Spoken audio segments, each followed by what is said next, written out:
non, le wokisme, ça n'existe pas. Les développeurs, ils font ça parce qu'ils aiment, voilà, ça n'a rien à voir. C'est juste des théories d'extrême droite. T'es juste, gna, gna. Vas-y, prouve-le-moi qu'il existe. Alors, je l'ai prouvé plein de fois que le wokisme dans les sociétés existe. On continue à dire, non, tu racontes des conneries, ça n'existe pas, gna gna gna. Si les devs mettent des femmes noires, c'est parce qu'ils ont envie de mettre des femmes noires. Et gna gna gna, t'es juste un gros raciste. Alors, il y a encore un jeu qui est sorti entre Aphelion, je sais plus quoi d'autre, machin, et il y a maintenant Directive 8020 qui est sorti également, où l'héroïne est une femme noire moche à cheveux courts. On a eu aussi un autre petit jeu sur le Game Pass qui est sorti, qui est la suite de Call of Duty, qui est Call of the Elder God, qui se passe dans les années 50, et j'aimais bien moi Call of Duty, il était sympa. Tu jouais une petite rouquine, très sympa, là tu joues une noire. Putain, mais c'est un truc de ouf. Et vous voulez savoir comment ça se passe et pourquoi il y en a autant? Bah tout simplement parce qu'ils sont obligés. Tu vas avoir des subventions. Il faut que tu mettes de la diversité. On va lire un document officiel du gouvernement britannique de comment obtenir des financements et des subventions. Il faut passer leur test de culture. Et vous allez voir, la magouille, elle est là. Parce que j'ai déjà discuté avec des gens. Non, regarde, les tests de culture. Il n'y a pas la question de la diversité là-dedans. On parle juste de culture britannique. Vous allez voir comment ces gens-là qui défendent ce truc, c'est juste des moutons et qui prennent ce qui les arrange, et ceux qui prennent le temps d'aller lire le texte et de lire entre les lignes et de ce foutage de gueule.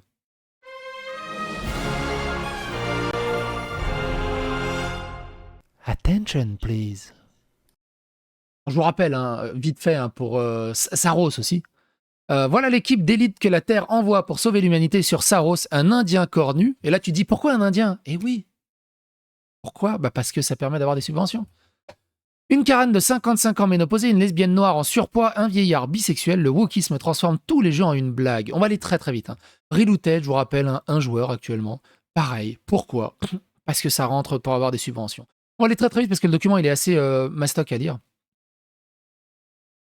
Alors, on en a fait une vidéo dédiée à un BFM qui t'explique que c'est une fake news que le jeu soit woke, en confirmant que le jeu est bel et bien une merde woke. On en a fait une vidéo dédiée.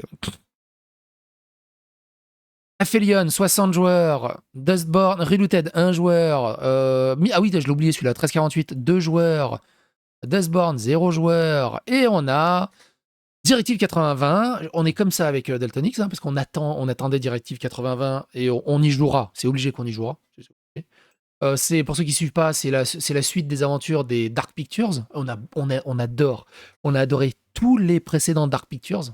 Tous. Donc on va essayer de passer outre et de quand même le tester, ce Directive 8020. Mais il a d'autres problèmes. Alors, je vais essayer de parler sans m'énerver, ok? Les Dark Pictures, c'est Until Dawn, pour ceux qui ont connu Until Dawn. C'est un film narratif où il n'y a quasiment pas de gameplay. C'est un film narratif qui se rapproche presque du slasher. En gros, tu joues 7-8 personnages en même temps dans un espèce de film interactif et à chaque moment, tu dois faire des choix. Et si tu fais des mauvais choix, ils meurent. Le but du jeu, c'est d'essayer d'avoir le plus de survivants en fin de jeu. Et le truc génial dans Dark Pictures, c'est que tous les précédents jeux sont jouables à 2 en même temps. Tu joues un personnage qui vit ta petite aventure, ton pote joue un personnage qui vit sa petite aventure, et de temps en temps, vous vous croisez, et de temps en temps, vous collaborez, et après, vous vous décroisez, vous êtes chacun de votre côté, puis vous vous recroisez, et en fait, la narration est vraiment superbe. Et on a vécu vraiment des très très gros moments, que ce soit dans Man of Medan et dans d'autres... Man of Medan, je crois que c'est un de ceux qui m'a le plus marqué, et d'autres de Dark Pictures. Et celui-là, attention, donc la base de Dark Pictures, c'est le multijoueur. La base, c'est le multijoueur. Et là, le Directive 8020 sort, on l'a acheté. Le multijoueur n'est pas disponible. Il arrivera dans une prochaine update. C'est foutez de la gueule du monde. Votre jeu est basé sur le multijoueur et c'est pas indiqué. C'est indiqué au fin fond de la FAQ, en tout petit, le multijoueur il sera disponible plus tard. Par contre, pour mettre des noirs, ça on y va. On y va là. C'est une catastrophe. c'est une catastrophe. C'est une catastrophe. Bref, au-delà de ça, Crimson Desert, qui censure. C'est-à-dire qu'ils ont sorti le jeu, ils ont entendu toutes les bonnes reviews des joueurs en disant « Ouais, c'est génial, c'est cool, incroyable ». Maintenant que toutes les reviews sont passées, ils censurent. Ils font un patch qui censure pas mal de choses. C'est catastrophique. Ça, c'était avant, et ça, c'est après. Catastrophique. On apprend, il y a tout un bordel là, en ce moment, parce qu'avec Anita Sarkeesian qui est apparue, donc on a ressorti, rappelez-vous que Zoe Quinn a travaillé sur State of Decay 3. Hein. Jonathan qui nous dit, d'après une de mes sources chez Ubisoft, ne devrait pas avoir d'Ubisoft Forward le mois prochain, car ils n'ont aucun gros jeu prévu cette année, excepté Black Flag. La plupart des projets ont été mis en pause ou rebootés, et ils n'ont absolument rien à montrer pour le moment. Pareil, voilà, donc je disais, Call of the Sea, j'avais adoré. Pour rappel, un Call of Duty, c'était ça. On jouait une petite rouquine années 50. Call of the Elder God, je l'ai lancé, déjà je fais putain, ça y est. On va remplacer la rouquine par une black, ça y est. Alors, j'ai pré-shot direct, hein. Je parie que le mec, il va être le genre de boomer vieux, blanc, insupportable. J'ai commencé le jeu, je lui dis, je vais lui laisser une chance. Je vais lui laisser une chance. Ouais, quand même. Je suis un gamer ou pas? Je vais lui laisser une chance. Elle se lance, ça se passe dans les années 50. Donc déjà, tu dis, bon, une noire dans les années 50, ok. Elle est acceptée à l'université. Elle dit, ah, je suis acceptée à l'université, c'est incroyable. En plus, je suis la fierté de mes profs, j'ai eu des A partout. Oh putain, ah oui, t'es trop intelligente, t'es magnifique, c'est insupportable. J'ai supprimé le jeu au bout de 10 minutes. C'est insupportable. Insupportable. Et donc, Supermassive, Smash GT qui dit Supermassive Game bénéficie probablement des incitations fiscales britanniques liées aux critères de diversité culturelle.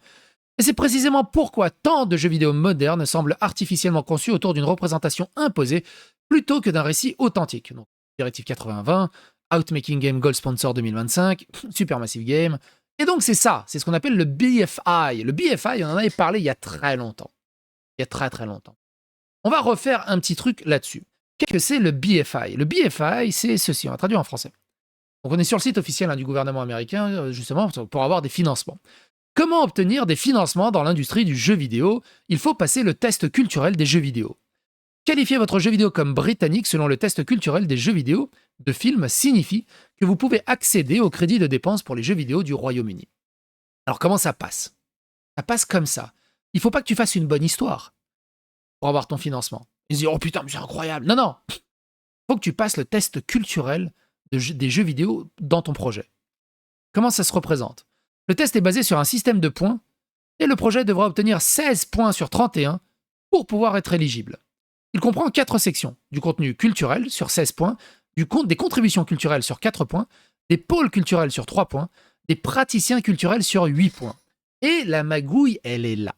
Donc on peut regarder le résumé des points, qui est le suivant. On va regarder le résumé des points. Regardez comment c'est magouillant. Donc le contenu culturel, il faut que ça se déroule au Royaume-Uni, ou dans un État membre de l'Union européenne, ou dans un lieu indéterminé, jusqu'à 3 points par lieu. Les personnages principaux citoyens ou résidents britanniques doivent être obligatoirement... le personnage principal doit obligatoirement être citoyen ou résident britannique, jusqu'à 4 points. Le jeu vidéo est basé sur un matériau sous-jacent britannique, des dialogues originaux enregistrés principalement en anglais ou dans 6 langues autochtones du Royaume-Uni.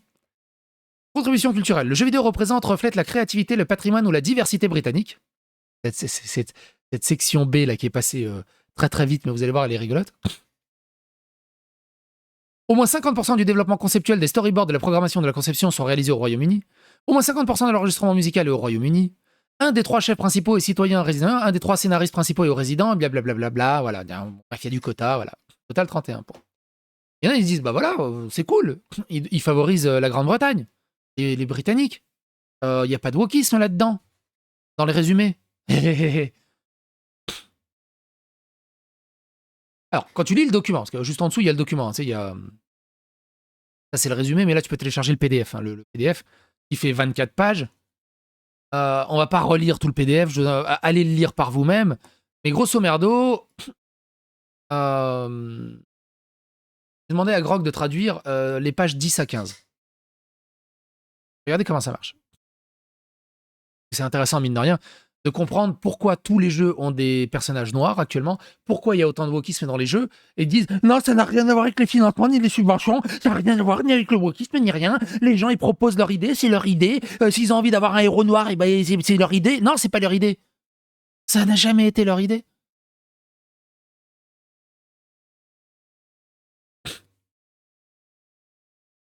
On va partir de la page 10. Chaque page de tout addendum doit être signée par la même personne qui fait la demande. Bon, ça, on s'en fout, blablabla. Test culturel. Le test culturel pour les jeux vidéo est défini par The Cultural Test.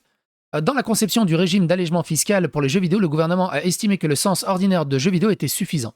Le test culturel est donc basé sur ce que la plupart des gens comprendraient ordinairement comme un jeu vidéo, mais la législation exclut expressément tout ce qui produit... Bon, on s'en fout. La règle des points d'or. La règle des points d'or garantit la certification des jeux vidéo britanniques, mais qui met constamment sur le contenu créatif. Elle s'applique lorsqu'un jeu vidéo obtient plus de 15 points disponibles dans la section C, D et A. S'il obtient moins de 2 points dans la section A1 et moins de 2 points dans la section A2, il doit obtenir en plus les points de la section A3 pour réussir le test culturel, blablabla. Donc, ça résume à peu près ce qu'on a vu. 4 points sont attribués si au moins 64% des jeux se déroulent au Royaume-Uni. 3 points sont attribués si au moins 66% du jeu vidéo se déroule au Royaume-Uni. 2 points seront attribués si au moins 50% des jeux vidéo se déroulent au Royaume-Uni. Et là, vous comprenez pourquoi le prochain Silent Hill se déroule au Royaume-Uni. Et pourquoi il est noir, le perso? Aussi. Un jeu vidéo est situé au Royaume-Uni ou dans un autre État si l'histoire se déroule au Royaume-Uni ou dans un autre État de l'UE. Le lieu de création du jeu n'a pas d'importance. Aux fins du test, un jeu vidéo est considéré comme situé dans l'État s'il se déroule dans un lieu qui fait désormais partie de l'UE. L'évaluation du pourcentage de l'emplacement du jeu vidéo sera mesurée par le nombre de pages de script si celles-ci sont disponibles. En l'absence de script, les demandeurs seront invités à expliquer comment le jeu répond aux critères des points de localisation dans A1. Cela peut se faire en examinant l'emplacement de chaque niveau de zone de jeu, le nombre de sets, l'esthétique du jeu vidéo, le contenu visuel ou le contenu audio. Cette liste n'est pas exhaustive lorsque ce n'est pas immédiatement évident à partir du jeu vidéo ou des documents de conception. Le BFI examinera les représentants alternatifs raisonnables fournis par le demandeur. Tu n'as pas le droit de faire une bonne histoire. Tu dis, tiens, mon histoire, j'ai envie qu'elle se passe au Congo. Tu peux pas être subventionné. Donc il n'y a plus de créativité. C'est une catastrophe. La diversité des jeux vidéo, ben non. Il n'y a pas de diversité dans le jeu vidéo. Tout le monde fait la même chose. Sinon, t'as pas de subvention, t'as rien. On va avancer un peu plus tard. Donc les personnages principaux. Comment ça marche les personnages principaux? 4 points sont attribués si 2 ou plus de 3 personnages principaux représentés sont du Royaume-Uni ou d'un autre État, ou si leur nationalité espèce ne peut pas être déterminée, ou s'il n'y a qu'un ou deux personnages représentés et que tous sont du Royaume-Uni, d'un autre État de l'UE. 2 points seront attribués si l'un des 2 personnages principaux représentés au Royaume-Uni, 1 point sera attribué si l'un des 3 personnages principaux représente... Un personnage est considéré comme britannique ou d'un autre État de l'UE s'il est un citoyen britannique ou un citoyen de l'autre État de l'UE, ou une personne résidant au Royaume-Uni ou dans un autre État de l'UE. Ah, tu vois, il parle pas de la couleur de peau, Ouais, si vous savez pas lire entre les lignes entre ça, est-ce que tu sais lire entre les lignes? Est-ce que tu sais lire entre les lignes? Un personnage qui était sujet d'un État et d'un royaume avant que ce territoire ne devienne partie du Royaume-Uni ou d'un autre État sera considéré comme un personnage d'un État à des fins de test. Un personnage d'un État de l'UE inclut également... Alors, un personnage d'un État de l'UE inclut également tout personnage qui, au moment où le jeu vidéo se déroule, était sujet d'un territoire colonial. Saros, par exemple, est un Indien, donc britannique. Un personnage peut être anthropomorphe, c'est-à-dire doté de caractéristiques humaines. Un personnage anthropomorphe peut être traité comme un personnage d'un État de l'UE aux fins de test. Lorsque ce n'est pas immédiatement évident à partir du jeu vidéo, les demandeurs seront invités à expliquer pourquoi le personnage doit être considéré comme britannique ou d'un autre État. Il ne suffit pas qu'un personnage soit techniquement un personnage d'un État, par exemple une double nationalité ou un artifice. Il doit y avoir d'autres preuves dans le jeu vidéo que le personnage est réellement lié à l'État en question, par exemple par son backstory, son accent ou ce qui est vu et entendu à l'écran. Et oui, il faut leur mettre aussi de l'accent raciste. Les personnages principaux seront déterminés en tenant compte de la centralité et de la proéminence du personnage dans le jeu vidéo sur tous les niveaux. Les demandeurs seront invités à identifier les personnages principaux et à argumenter en faveur de gna gna gna gna gna gna. 4 points seront attribués sur le jeu vidéo si le jeu vidéo représente une histoire britannique ou une histoire qui se rapporte à un autre membre. Blablabla, on va pas répéter ce qui répète britannique et État non-stop. Donc on va pas. Concernant le sujet britannique, on se rapporte à un autre État, blablabla, blablabla. 4 points attribués si au moins 75% des dialogues originaux ou de la voix off sont enregistrés en langue anglaise, 3 points si 66%, 2 points si 50%, 1 point si 25%, blablabla. Activité, patrimoine et diversité, jusqu'à 4 points. La fameuse section B. Le jeu vidéo joue un rôle important dans la promotion, le développement et la valorisation de la culture britannique. La section B, la contribution culturelle, cherche particulièrement à identifier les jeux vidéo qui apportent une contribution culturelle significative au-delà du contenu culturel évalué dans les 4 catégories de la section A, et la section B sera évaluée selon 3 catégories clés: la créativité culturelle, le patrimoine culturel et la diversité culturelle, parce que la diversité, c'est une culture. Donc dans la créativité culturelle, les jeux vidéo sont capables de communiquer à la fois la culture du pays d'origine et le point de vue d'un individu. Ils ont une capacité d'impact profonde, cet impact d'un jeu vidéo, et sa réussite à communiquer la culture britannique peuvent en grande partie être dictées par son approche créative. La capacité du développeur à adapter son approche créative à son public cible peut avoir un effet profond sur la contribution culturelle du jeu vidéo et donc peut constituer un marqueur clair d'un jeu vidéo culturel britannique. Grosso merdo, Assassin's Creed Valhalla. Les points seront attribués Watch Dogs Légion. Passe à Londres. Pourquoi tous les jeux se passent à Londres? Pourquoi il n'y a pas d'autres pays? Voilà. Les points seront attribués en fonction du déterminement suivant. La représentation de la culture britannique dans le jeu vidéo résulte-t-elle de l'approche créative du développeur? Bon, là, on est un peu dans l'hypocrisie. Hein. Vous faites ça pour avoir le financement ou vous avez vraiment une approche créative et que ça vous donne envie? Ah non, une approche créative, hein? Ah ouais. Ah ouais. C'est-à-dire que le contenu n'est pas nécessairement dicté par une œuvre préexistante, mais constitue une interprétation créative et nouvelle de la culture britannique. Autres facteurs liés à la créativité qui peuvent être démontrés comme ayant un impact sur le contenu final, par exemple des innovations techniques ou créatives britanniques en matière de gameplay, de graphisme, interface utilisateur, intelligence artificielle, audio ou physique, blablabla. Le patrimoine culturel de la Grande-Bretagne est un déterminant important de l'identité nationale britannique. Il est donc important de préserver le patrimoine culturel britannique dans les jeux vidéo pour les publics actuels et futurs. Le patrimoine culturel britannique façonne une compréhension commune de la représentation des Britanniques et de leur culture contemporaine et historique. Des points seront attribués pour une représentation du patrimoine culturel britannique, par exemple un jeu vidéo qui raconte l'histoire d'un événement historique britannique, même s'il n'est pas nécessairement situé au Royaume-Uni, par exemple Total War Napoléon. Les enjeux traités par ces jeux vidéo font une partie importante du patrimoine britannique, unique, et les jeux vidéo peuvent jouer un rôle important pour le maintenir pertinent dans les sociétés modernes, par exemple en touchant un public plus jeune. Des histoires historiques plus contemporaines ayant de fortes résonances avec le développement de l'histoire, de l'ethnicité et de la culture britannique constituent un autre exemple de la pertinence du patrimoine britannique pour la culture britannique moderne. La représentation du patrimoine culturel dans les jeux vidéo est un déterminant clé d'un jeu vidéo culturel britannique. Le patrimoine a également le potentiel d'être un catalyseur de créativité en permettant des interprétations uniques d'histoire de patrimoine culturel britannique. C'est comme ça qu'on se retrouve, donc en dehors du jeu vidéo, avec aussi des séries, hein, Anne Boleyn Noir. Actuellement, on a aussi Odyssey, Christopher Nolan, on en fera une vidéo dédiée. Rogue Noir et tout ça, hein. Dans Harry Potter et tout ça. La préservation du patrimoine culturel construit la mémoire collective de la nation, établissant un sentiment de citoyenneté et la place de l'individu dans la communauté. Un test culturel qui valorise le patrimoine et qui valorise les perspectives culturelles britanniques, l'histoire moderne et ancienne, ainsi que l'interprétation du passé et du futur, est donc un arbitre plus précis de la création du jeu vidéo culturel britannique. Et donc, dans la suite, section B, créativité, patrimoine, diversité, page 14 et 15, la diversité de la Grande-Bretagne est un élément célèbre de la culture britannique. La diversité de la Grande-Bretagne est un élément célébré de la culture britannique et un élément clé d'un jeu vidéo culturel britannique et la communication de cet événement de notre société. Et il est là, la magouille. Quand t'as des blaireaux influenceurs ou journalistes qui disent non, il n'y a pas de wokisme, ils veulent juste mettre en avant la culture britannique. Ils parlent jamais de la couleur de peau. Ouais.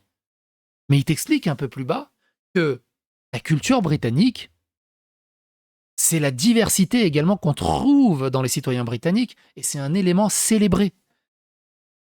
Quand ils te disent là, ça n'existe pas, c'est des délires théorie du complot. Ils sont dans le déni, ils sont dans l'hypocrisie et là-dedans. Lorsque nous parlons de diversité, nous reconnaissons et valorisons les aspects ou dimensions de l'identité de soi et ou de la communauté liées au genre, à l'ethnicité, ou aux origines nationales, à la religion ou aux convictions, à l'âge, à la sexualité ou au handicap, au milieu social et économique. Une approche qui valorise la diversité, valorise donc et encourage les différences d'attitudes, de perspectives culturelles, de convictions, d'aptitudes, de compétences, de connaissances et d'expériences des personnes issues de milieux divers vivant en Grande-Bretagne. Le traitement de cette diversité est donc un déterminant important d'un jeu vidéo culturel britannique. Comment ça se traduit? Dans la section B, jusqu'à 4 points au total. Tu peux obtenir jusqu'à 2 points rien que pour la diversité culturelle. 1 point pour le sujet, la représentation. Explorer les questions sociales contemporaines, handicap, diversité ethnique, exclusion sociale, augmentation de la diversité à l'écran. 1 point pour d'autres facteurs qui impactent le contenu final. Équipe de développement, diversité, processus inclusif. Le document précise même 2 points peuvent être attribués dans une catégorie si un jeu vidéo peut démontrer qu'il apporte une contribution exceptionnelle à ces facteurs. C'est catastrophique. Et là, c'est juste une approche du document très rapide. Voilà. Mais grosso merdo. Quand on vous dit « Non, t'es juste un raciste, ça n'a rien à voir s'ils mettent des noirs, c'est juste gna mon cul sur la commode. » Non, c'est juste qu'ils peuvent avoir des subventions et des financements. C'est tout. C'est tout. Sinon, ils en ont rien à se gag. Ils en ont rien à se gag. Ils s'en battent les steaks. C'est juste qu'ils rentrent dans la diversité. Faut que ça diversité, 1 point. Faut pas que ça soit trop féminisé, donc moche. Catastrophe. Et on se retrouve avec des jeux vidéo qui n'ont plus aucune diversité. Tous les jeux sont pareils.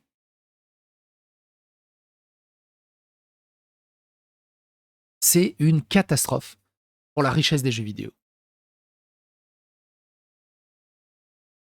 Et les développeurs qui acceptent ça, ils méritent de mourir, ils méritent les licenciements qui chopent derrière. C'est bien, c'est cool. T'as eu ton financement, c'est cool, tu t'en as mis plein les poches pendant le développement. Mais derrière, l'image de ton studio est à jamais détruite. C'est une catastrophe. Bref.